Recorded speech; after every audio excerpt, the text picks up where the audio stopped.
देखो chemical property of benzene में सबसे पहले बताने जा रहे हैं एडिशन ऑफ हाइड्रोजन, जिसको हम लोग बोलते हैं कैटालाइटिक हाइड्रोजनेशन। बेंजीन के अंदर भी हाइड्रोजन का एडिशन करवाया जा सकता है इन the presence of catalyst. Catalyst ले लो, हाइड्रोजन का एडिशन करा दीजिए, और कैटलिस्ट में आपको ले सकते हैं रेनी निकल। रेनी निकल का मतलब होता है बच्चे लोग फाइनली डिवाइडेड निकल पार्टिकल्स।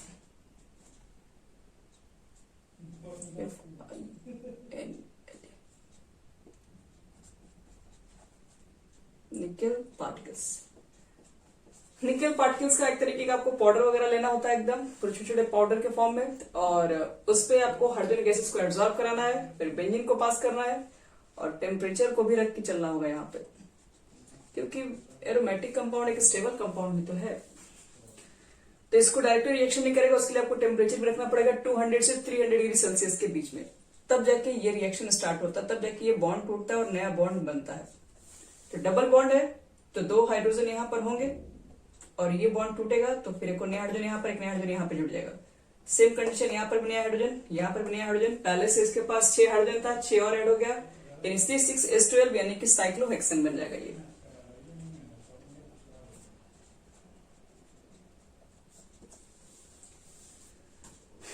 तो बेंजीन का भी हम लोग क्या करवा सकते हैं, हाइड्रोजनेशन कराते हैं, और करवाने के बाद बनता क्या है, तो इसके जितने आपके पास हाइड्रोजन होते हैं सब एक कार्बन के पास ऐड हो जाएंगे और साइक्लो कंपाउंड्स फॉर्म कर देंगे। अगर सपोज करो कि अगर आपके पास ये टॉलिन ही है, सेम रिएक्शन ये सब सारे रिजल्ट को लेके कराओगे, तो यहां पर आपके पास मिथाइल साइक्लोहेक्सेन फिर से फॉर्म हो जाएगा।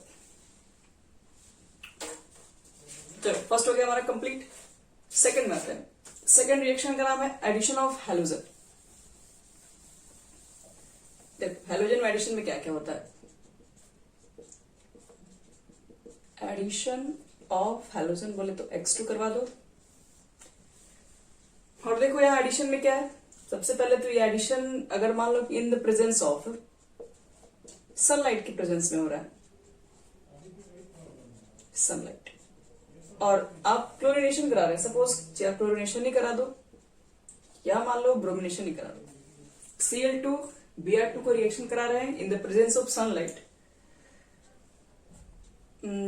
Without halogen career.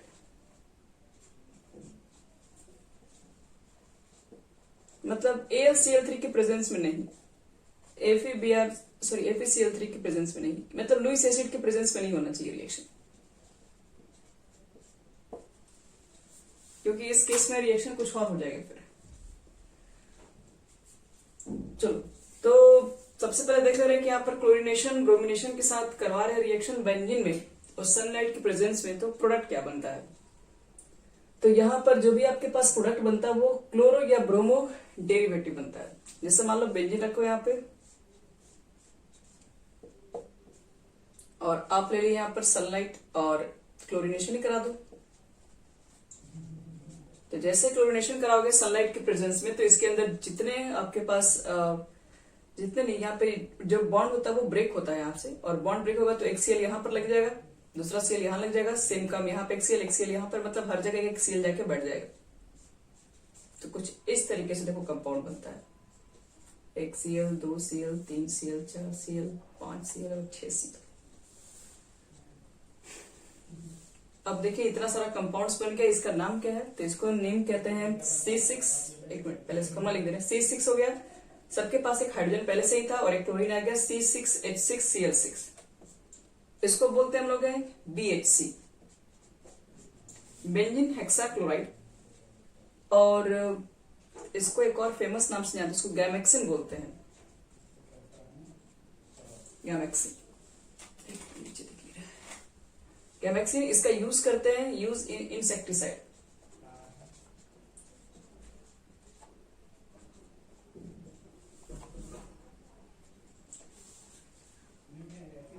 GAAA में एक सही नहीं, गैमेक्सिन यूज इन इंसेक्टिसाइड। थोड़ा फेमस है बच्चे लोग ये वाला रिएक्शंस, क्यों फेमस है? क्योंकि इसका यूज अच्छे जगह पे हो रहा है, इंसेक्टिसाइड वगैरह को मारने में यूज कर रहे हैं गैमेक्सिन हम लोग।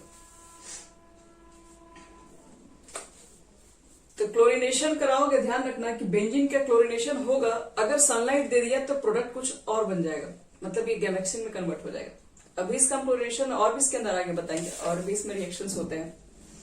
क्लोरिनेशन कराओगे या ब्रोमिनेशन कराओ, सेम कंडीशन आपके पास यही आने वाले हैं। अगर ये क्लोरीन होगा तो सारे क्लोरीन बढ़ जाएंगे, ब्रोमीन होगा तो सारे ब्रोमीन बढ़ जाएंगे। लेकिन ब्रोमीन से ज्यादा फेमस ये क्योंकि इसका यूजेस एक फेमस नाम से गैमेक्सिन, और इसका यूज इंसेक्टिसाइड वगैरह को मारने में करते हैं, इसलिए ज्यादातर इसका यूज होता है। कीटनाशक वगैरह दवा में देखो कि गैमेक्सिन ज्यादातर डाल के भेजा जाता है। फिर देखो नेक्स्ट थर्ड हमारे पास है एडिशन ऑफ ओजोन। और ओजोन का रिएक्शन हम लोग पहले भी बहुत बार पढ़ चुके हैं। अगर बेंजीन हमारे पास होगा, अगर आप करवाएंगे ओजोनोलिसिस, और वो भी ओजोनोलिसिस कैसा करवा दे रहे हैं? रिडक्टिव करवा दे रहे हैं। रिडक्टिव करवाने के लिए क्या डालना पड़ता है? जिंक। क्या बनेगा? तो हमेशा बताएं, ये आपके पास बॉन्ड टूटता है और अगल बगल ऑक्सीजन ऐड हो जाता है, यहां पर है। सेम काम इधर भी होगा और सेम काम यहां पर भी होगा। CHO CHO, और ये चीजें 3 मॉलिक्यूल्स टाइम बाहर निकलेंगे। ये क्या होता है? ग्लाइऑक्सिल। अगर इसी तरीके के मान लो कि अगर तुम्हारे पास बेंजीन हो, अगर टॉलिन होता है, अगर इसको करा दिया जाए ओजोनोलिसिस, फिर से वही बात होगा, जितने आपको दिख रहे कंपाउंड हर जगह से ब्रेक तो होंगे ही होंगे। तो देखो यहां से देखो तो CHO यहां मिल जाएगा, यहां पर देखो CHO यहां मिलेगा, लेकिन यहां पर CHO नहीं मिलेगा। यहां पर तो CHO मिलेगा ही, लेकिन यहां पर क्या होगा? CH3 C डबल बॉन्ड मिलेगा। यानी 2 मॉलिक्यूल्स क्या मिलेगा? CHO लिखोगे, और यहां वाला मॉलिक्यूल चेक करोगे तो यहां पर आपके पास क्या है? CHO है तो सही, लेकिन यहां पे जो कार्बन है उसके साथ 3 बॉन्ड है और एक ऑक्सीजन आप ऐड कर रहे हो, तो डबल बॉन्ड ऑक्सीजन हो जाएगा। ये कंपाउंड्स मिल जाएगा यहाँ। इसी तरीके से अगर मान लो तुम्हारे पास जाइलिन अगर हो गया, इस जाइलिन का ओजोनोलिसिस करने पर क्या बनेगा?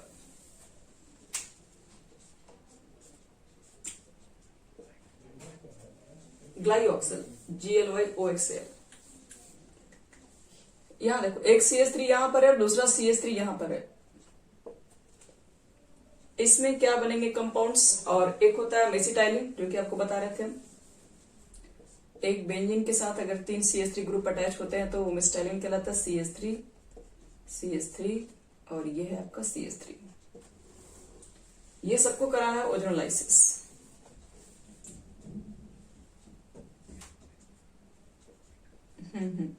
ऊपर में था नीचे कुछ नहीं, बस बेंजीन था, ऊपर टॉलिन कम करवाए थे। तो एक तो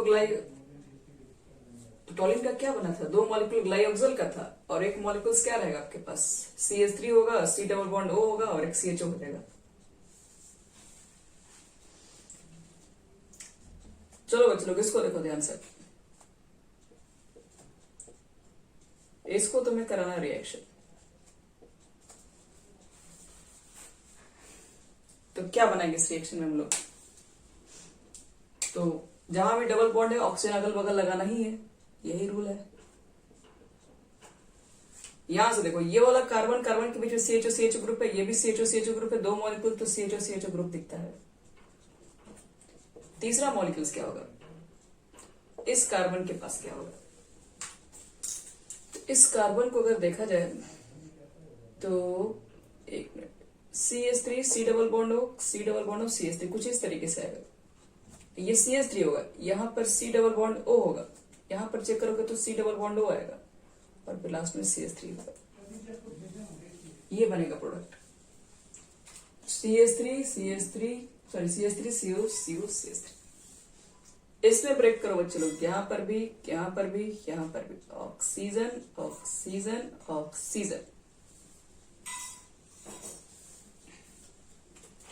चलो चेक करते हैं इसमें क्या क्या बन सकता है। इसमें तो लग रहा है सब इसी में कंपाउंड बनेगा, जो भी बनेगा। CH3 C डबल बॉन्ड हो, और फिर यहां से लोगे तो CHO आएगा।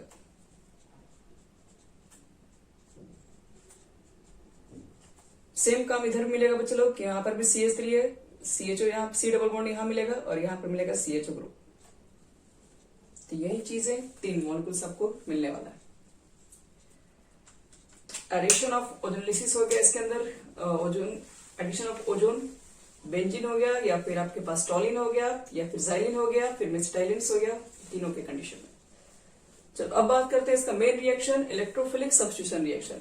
ये बहुत ज्यादा इंपॉर्टेंट रिएक्शन है। इलेक्ट्रोफिलिक सब्स्टिट्यूशन रिएक्शन,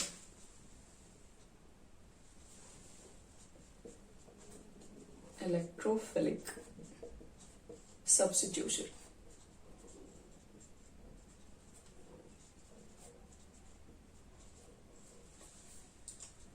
चलो तो यहां देखो, सबसे पहले क्या फॉर्म होगा।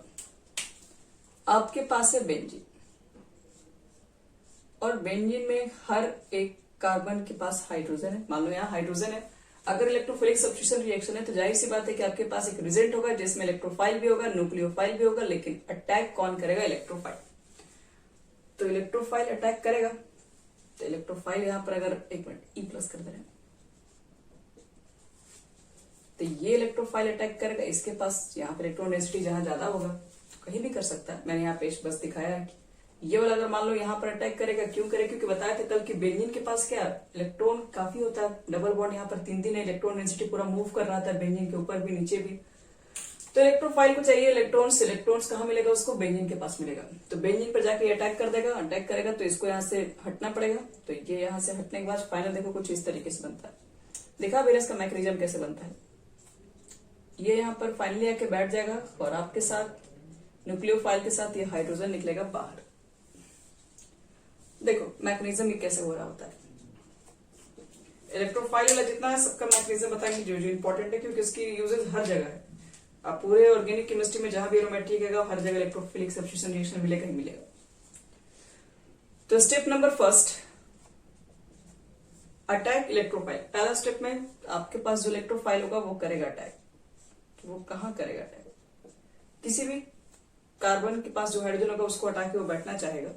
लेकिन यहां देखो इतना आसानी से वो हटता नहीं है। पहले कैसे हटता है वो समझा रहे हैं। ये इलेक्ट्रोफाइल है। पहला स्टेप में मान लो इस कार्बन के पास गया, यहाँ जो कार्बन है, अब इस कार्बन के पास जाएगा तो हाइड्रोजन देखो इतना आसानी से नहीं छोड़ता है। पहले ये स्टेबल बनता है। ये जैसे यहां पर जाएगा, क्या दिख रहा है यहाँ पे? इस कार्बन के पास ऑलरेडी हाइड्रोजन था। इस कार्बन के पास इलेक्ट्रोफाइल भी आना पसंद किया। तो अब यहां पर तो बॉन्ड रहेगा नहीं, क्योंकि बॉन्ड रहेगा तो 5 रहेगा। तो अब ये बॉन्ड को तोड़ना पड़ेगा। कि ये बॉन्ड तोड़ने के बाद यहाँ पे जो इसके जो 2 इलेक्ट्रॉन्स होंगे वो अकेले ही ये कार्बन रख लेगा। एक मिनट सॉरी, यहां पर आपके पास जो डबल बॉन्ड होंगे ये माइनस चार्ज नहीं आएगा सर। यहाँ पे यहां जो देख रहे हो कि बॉन्ड में जो 2 इलेक्ट्रॉन्स है, ठीक है, अगर ये इस पर आकर अटैक करेगा तो इस कार्बन को भी अपना 1 इलेक्ट्रॉन लगाना पड़ेगा। और ये जब 1 इलेक्ट्रॉन लगाएगा इसके साथ तो ये बॉन्ड बन गया। अब इसके पास सिर्फ 1 इलेक्ट्रॉन है, ध्यान रखना इसमें। तो यहां पर जब उसको यहां पे एक्सप्लेन करते हैं ऊपर में, यहां पर समझिएगा कार्बन को लेकर बता रहे। इसके पास डबल बॉन्ड था और एक हाइड्रोजन था। इलेक्ट्रोफाइल जिसके पास कोई भी इलेक्ट्रॉन्स नहीं है, तो अब ये इलेक्ट्रोफाइल्स आएगा, प्लस है तो कम से कम बॉन्ड बनाने के लिए इसको 2 इलेक्ट्रॉन तो लगाना पड़ेगा, क्योंकि 1 इलेक्ट्रॉन अपना लगा थोड़ी ना रहा है। तो 1 इलेक्ट्रॉन अगर अपना लगाता तब तो हम लोग उसको क्या करते, 1 इलेक्ट्रॉन इसका लगाते। ये 1 भी इलेक्ट्रॉन नहीं लगा रहा है, प्लस चार्ज है सीधे। तो 2 इलेक्ट्रॉन को इसी को लगाना पड़ेगा। अब 2 इलेक्ट्रॉन ये लगाएगा तो ये पूरा बॉन्ड टूटेगा, और पूरा बॉन्ड के साथ ये वाला ई अटैक हो यहाँ पे आ जाएगा, अटैच हो जाएगा। तो ये पूरा बॉन्ड बच्चे लोग टूट गया। तो इस कार्बन का क्या है, इस कार्बन के पास 2 बॉन्ड था और एक हाइड्रोजन था, और ये तो टूट गया। तो मतलब ये डिफिशियंसी हो गया। तो इसका जो प्लस चार्ज था वो चला जाएगा इसके पास। क्यों? क्योंकि अब ये गरीब नहीं, गरीब ये हो गया, इसके इलेक्ट्रॉन्स की कमी हो गई है।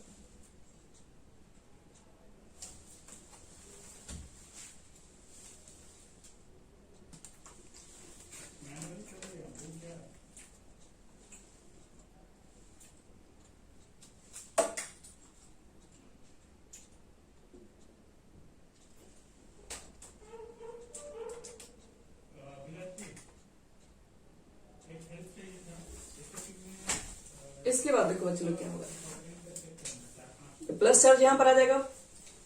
अब इस प्लस चार्ज का क्या करें हम लोग आगे, तो देखो इसके बाद अब इसकी कमी को पूरा करने के लिए ये अपना बॉन्ड तोड़ के इसके इलेक्ट्रॉन को डोनेट कर देगा। अब ये इलेक्ट्रॉन को यहां पे डोनेट कर दिया जाएगा अगर, तो ये थोड़ा स्टेबल हो जाएगा। इस कार्बन का क्या है, इस कार्बन के पास हाइड्रोजन भी है, ई भी है, लेकिन यहां पर आ गया बॉन्ड, तो फिर ये वाले कार्बन के ऊपर प्लस चार्ज आ जाएगा। इसी तरीके से ये अपना बॉन्ड के जो इलेक्ट्रॉन से यहां शेयर कर देगा, तो फिर ये आपके पास जो प्लस चार्ज है वो कहां पहुंच जाएगा, वो चला जाएगा आपके पास यहां पे, यहां पे आ जाएगा सीधे। ये बॉन्ड यहां पर, ये है H और ये है E। अब आगे क्या स्टेप लिया जाए, तो अब आगे बोलेगा हाइड्रोजन ठीक है, हम यहां से अब जा रहे हैं, ये अपना दोनों इलेक्ट्रॉन को रख के क्या करेगा, खुद यहां से चला जाएगा। एक मिनट, जब यह दोनों इलेक्ट्रॉन को रख देगा तो कुछ ये होगा आपके पास, और ये तब तक यहाँ पर अटैच हो चुका रहेगा, और यहाँ पर आपका H प्लस क्या होगा, बाहर निकल जाएगा। तो H प्लस बाहर निकलेगा, तो H प्लस ये तो इलेक्ट्रोफाइल अभी अटैक किया है, अभी आपके पास न्यूक्लियोफाइल है, न्यूक्लियोफाइल कहेगा H प्लस को अपने पास ले लेगा, और यहाँ पर उसके साथ एक बॉन्ड के साथ अटैच हो जाएगा। तो इलेक्ट्रोफिलिक सब्स्टिट्यूशन रिएक्शन में पूरा यही काम हो रहा होता है। याद रखना, बेंजीन के ऊपर पॉजिटिव चार्ज कहाँ कहाँ होता है, आपको क्या लगा, पूरा इसमें आप देख रहे हैं, पूरे को मिलाकर अगर हम चेक करें तो पॉजिटिव चार्ज कहाँ कहाँ मिला हमें,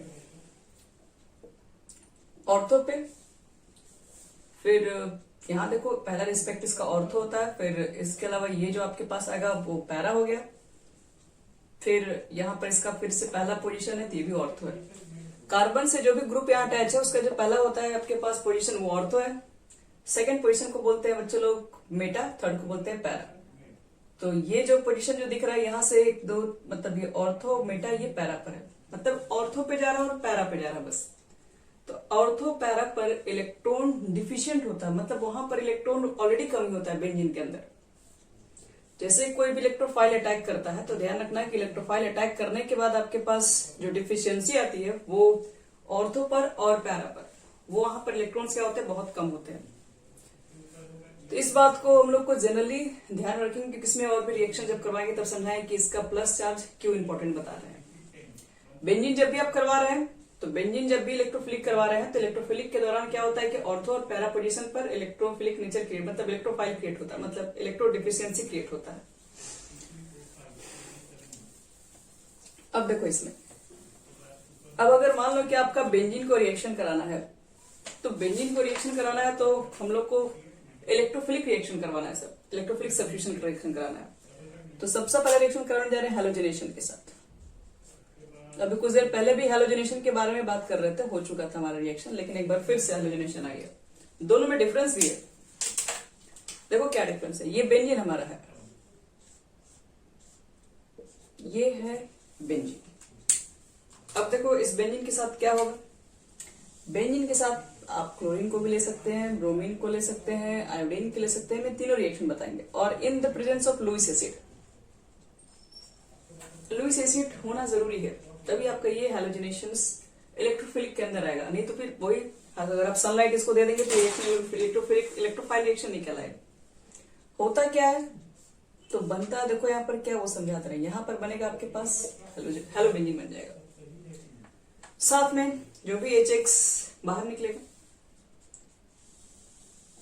अब रिएक्शन में देखो होगा कि आपसे पूछा जाएगा कि बताओ कि ये जो हैलोजनेशन होता है उसके अंदर इलेक्ट्रोफाइल कौन सा है और कैसे ये रिएक्शन हो रहा है, और लुइस एसिड के तौर पे हम लोग क्या क्या ले सकते हैं।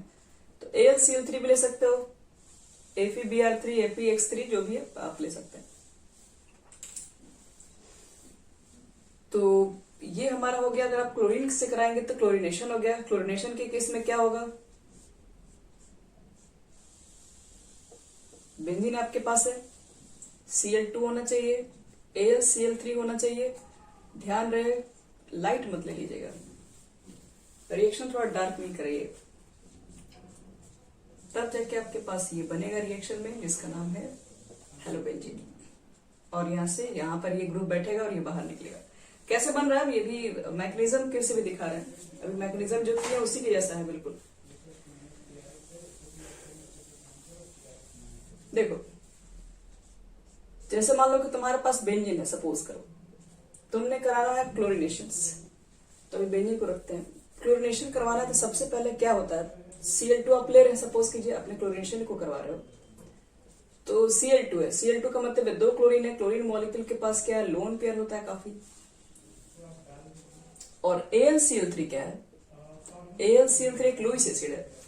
एल्यूमिनियम के आउटर मोस्ट में सिर्फ 6 इलेक्ट्रॉन है, देखो ध्यान से, एल्यूमिनियम के बगल में 3 क्लोरीन है, तो एल्यूमिनियम के आउटर मोस्ट में तो सिर्फ 6 इलेक्ट्रॉन है, तो इसके पास तो इलेक्ट्रॉन की कमी है, इसके आउटर मोस्ट में तो 8 ही कंप्लीट नहीं है, तो इसलिए इलेक्ट्रॉन डिफिशिएंट कंपाउंड है ये। इसलिए क्या करेगा कि इलेक्ट्रॉन लेने के लिए चाहत रहेगा, और क्या करेगा कि बगल वाले से इलेक्ट्रॉन मांगेगा। तो क्लोरीन कहेगा ठीक है हम हेल्प कर रहे हैं, मेरे पास बहुत सारा इलेक्ट्रॉन है, मेरे पास बहुत पैसा है, वही वाला बात हो गया। तो आ जाएगा इसके पास, ठीक है, और अपने इलेक्ट्रॉन पेयर को इसको क्या कर देगा, डोनेट कर देगा। ध्यान रहे, इसको डोनेट करेगा तो इसके ऊपर पॉजिटिव चार्ज आएगा, अपने पॉजिटिव चार्ज को बैलेंस करने के लिए इससे क्या करेगा, इससे इलेक्ट्रॉन दोनों लेकर अलग हो जाएगा। मतलब कुछ इस तरीके से देखो कंपाउंड बनता है AlCl4 और 4 के ऊपर एक माइनस। माइनस क्यों, क्योंकि ये जो इसमें जो 2 इलेक्ट्रॉन थे वो यही लेके चला गया, अलग हो गया। एल्युमिनियम को पूरा करने में, एल्युमिनियम को अच्छे से करने में, स्टेबल करने में खुद के वो क्लोरीन के साथ नाइंसाफी कर दिया है। क्लोरीन क्या हुआ, इसका 2 इलेक्ट्रॉन लेके चला गया तो क्लोरीन के ऊपर तो आ गया पॉजिटिव चार्ज। क्योंकि एल्यूमिनियम ने क्या किया, एल्यूमिनियम ने यहाँ पर इलेक्ट्रॉन डिफिशियंसी कंपाउंड था, इससे मदद मांगा तो ये अपना इलेक्ट्रॉन को इसको ट्रांसफर कर दिया। ट्रांसफर कर दिया तो कोई भी ट्रांसफर इलेक्ट्रॉन होगा तो इसके ऊपर पॉजिटिव चार्ज होगा। क्लोरीन अपने ऊपर पॉजिटिव चार्ज बर्दाश्त नहीं कर सकता था, इसलिए बगल वाले के साथ उसको धोखा करना पड़ा, इसलिए उसके इलेक्ट्रॉन को वो क्या किया, लेके इसके साथ बॉन्ड बना लिया AlCl4-। अब इस क्लोरीन के ऊपर आ गया पॉजिटिव चार्ज। अब ये क्लोरीन किसके पास जाएगा मदद मांगने, बेंजीन। बेंजीन ही उसको दिख रहा है कि उसकी कमी को पूरा कर सकता है, क्योंकि बेंजीन के पास अच्छा खासा इलेक्ट्रॉन है। तो फिर अगले स्टेप में आएगा बच्चे लोग बेंजीन, और बेंजीन के हाइड्रोजन के साथ फिर से वही बात, हाइड्रोजन के किसी बगल में जाके ये भी बैठ जाएगा। तो जाके जैसे बैठेगा तो ये तो कुछ लेके आया नहीं है, इसको 2-2 इलेक्ट्रॉन की जरूरत है, क्योंकि इसके बाहर भी 6 था और यहाँ 2 8 था, ये दोनों लेके चला गया तभी तो इसके बाहर 6 ही है, और इसको 8 पूरा करने के लिए भी 2 इलेक्ट्रॉन चाहिए होगा, तो ये 2 इलेक्ट्रॉन निकाल के इसको दे देगा। और इसको पूरा करने के चक्कर में ये यहाँ वाला आदमी हो गया परेशान, प्लस चार्ज यहाँ पर। अब इसको पूरा करने के लिए क्या करेगा, ये अपना इलेक्ट्रॉन को देगा, ठीक है तुम रख लो कुछ देर के लिए। तो चलो यहाँ पर इसको डालो, तो यहाँ पर H है आपके पास, एक Cl है, और ये पॉजिटिव चार्ज यहाँ पर आ जाएगा। फिर से वही बात, फिर से ये पॉजिटिव चार्ज है, फिर से ये इलेक्ट्रॉन डिफिशियंसी है, फिर इसको हेल्प करने के लिए बगल वाला आएगा, तो ये प्लस चार्ज यहाँ पर आ जाएगा। और फाइनली अब कहा जाएगा कि ठीक है अब हाइड्रोजन अब निकला जाए यहाँ से, हाइड्रोजन को यहाँ से निकालने का तैयारी हो गया। तो हाइड्रोजन क्या करेगा, अपना 2 इलेक्ट्रॉन को यहाँ रख देगा और इसका प्लस चार्ज खुद पे लेके चला जाएगा। तो फाइनली क्या बनेगा तुम्हारे पास,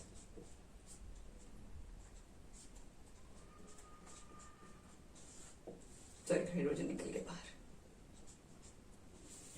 अब ये हाइड्रोजन क्या करेगा, फिर H+ जो निकला है बाहर, H+ निकला है बाहर, फिर वो जाएगा एल्यूमिनियम से, और एल्यूमिनियम क्या है, AlCl4- है, तो AlCl3 से वहां से Cl- और H+ लेके HCl फॉर्म करता है, और AlCl3 आपका रिएक्शन में जैसा था लास्ट में वो ऐसा ही रह जाता है, इसलिए ये कैटलिस्ट के फॉर्म में काम करता है। तो AlCl3 का जरूरत है, बिना AlCl3 के आप इलेक्ट्रोफाइल नहीं बना सकते हैं, Cl+ नहीं बन सकता है, तो इसलिए ये रिएक्शन के अंदर हेलोबेंजीन बनता है। अगर इसी के अंदर सनलाइट ले ली जाए, इसको गायब कर दिया जाए, तो ये आपका रिएक्शन गैमेक्सिन बन जाएगा। तो ये बच्चे हो गया क्लोरीनेशन। फाइनल अमाउंट क्या क्या बना, क्लोरोबेंजीन बना और HCl बाहर निकलेगा। इसी तरीके से सेम रिएक्शन ब्रोमीन के साथ भी करवाया जा सकता है, ब्रोमिनेशन भी करवाया जा सकता है। तो ब्रोमिनेशन का बिल्कुल सेम होता है, इसलिए हम सब डायरेक्ट रिएक्शन लिख रहे हैं। यहाँ पर H होगा, यहाँ पर Br2 आएगा, और वही आप फिर से ले सकते हैं AlBr3, PBr3 भी आप रख सकते हो, जो भी रखना है, और ब्रोमोबेंजीन यहां से फॉर्म हो जाएगा। लेकिन अगर बात आती है आयोडीनेशन की, तब यहां पे थोड़ा सोचना पड़ेगा। आयोडीनेशन।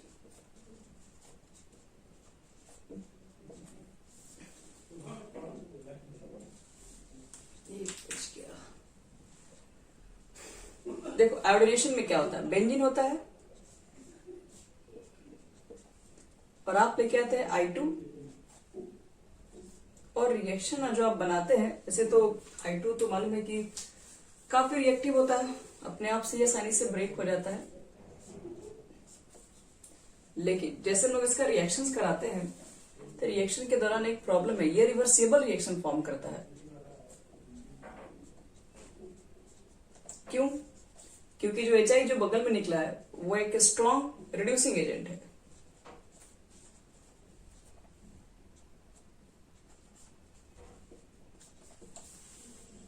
तो HI एक स्ट्रॉन्ग रिड्यूसिंग होने की वजह से ये रिएक्शन वापस फिर इसके अंदर भी कन्वर्ट हो सकता है। तो अब हमें क्या करना पड़ेगा, एक लाइन इसके बारे में लिख लेते हैं। Iodination is a reversible reaction because the side product is a strong reducing agent.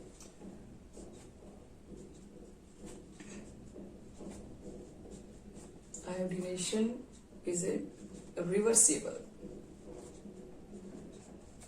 process, a reversible reaction लिख दो,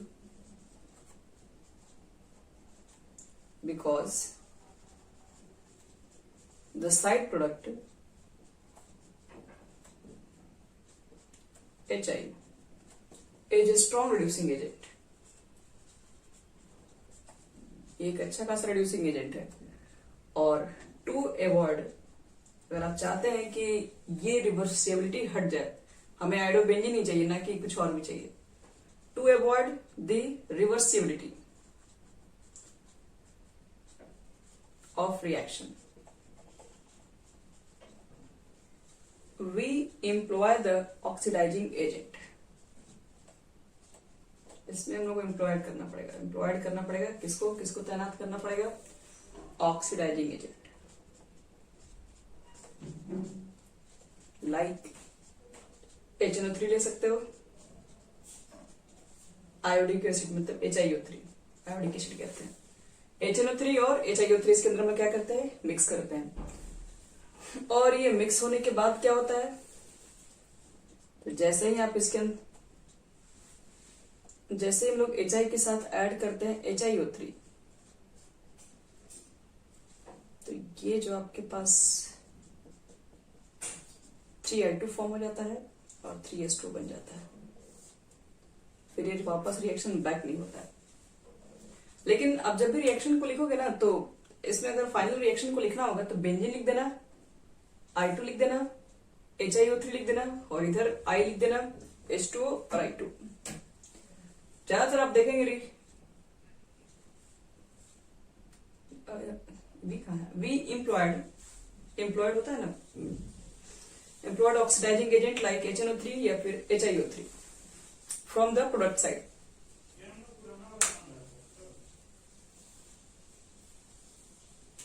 from the product side to remove HI।